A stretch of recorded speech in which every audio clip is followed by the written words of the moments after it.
I made this jig a little while ago so I could trim some edge banding.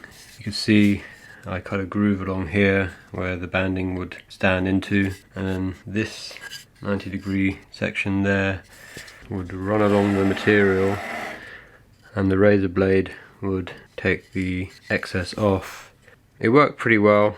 It meant we were able to do the task a lot quicker than any other method. I was worried if I used a block plane that it would potentially scupper the surface of what we were working on, but I think I could have made this a little bit differently and possibly have worked the angle to a better, more efficient angle. So here goes, I'm going to make another one. So a razor blade, the angle should be 30 degrees, and then with a plane iron, say this low angle block plane, that is 25 and that's 30. So as long as I know what that angle is there and that angle is there, I can make it the same as that angle there. So I'm just going to jump to this illustration that I've created in Fusion, and what I've done is created a razor blade profile with the construction lines, which are these dotted ones here, and the tip of a razor blade is 30 degrees, which happens to also be the same angle as the micro bevel on a plane. So you normally do two grounds onto a chisel or plane iron or cutting surface. One is the main angle, which is about 25, and then you've got another one which is 30, which you sharpen up so you don't have to do the entire surface. It just makes the whole process a bit quicker. And I then drew a plane iron as if it was on a low profile block plane, and you can see I've lined them up, and I've used this to work out the angle that you would need to place the razor blade so its cutting surface would be identical with a block plane. And for this it's 35 degrees, so that's the magic number.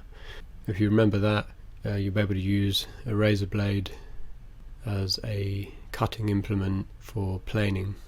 I should probably mention that I've moved out the workshop to another room in the studio complex. It's quite a bit smaller, and in the process I've sold pretty much all my machine tools. In this video I'm just trying to tie up some loose ends and use up some old footage. I began this video in February 2019, quite a while ago, and it may end a little abruptly because during the move I threw away the things I'm currently making on screen.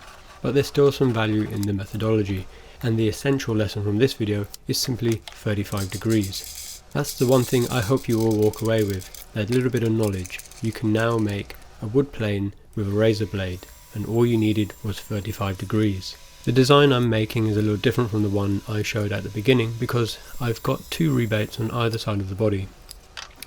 This is to allow for inside trimming up to a corner and for left and right hand use. I'm nothing if not inclusive. An inside edge trimmer is not a typical use of such a tool, and in such applications as kitchens and bathrooms, but for the application I was using, a retrofitted picture frame, it was essential. Anyway, I already miss my table saw, but the guys who bought it off me seemed really nice, and I think it's gone to a nice home. I would have liked to have tested this on some real edging, but I couldn't find an iron to attach some edging onto a board, and I was lazy and I didn't want to bring my own domestic one in all the way to the studio, or even bother to look in the many second-hand shops near me for one. So I'm testing the angle and cut with some masking tape.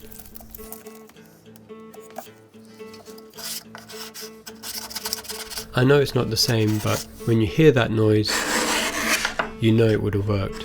The next challenge would have been to devise a clamping method for the blade, but the aforementioned happened, and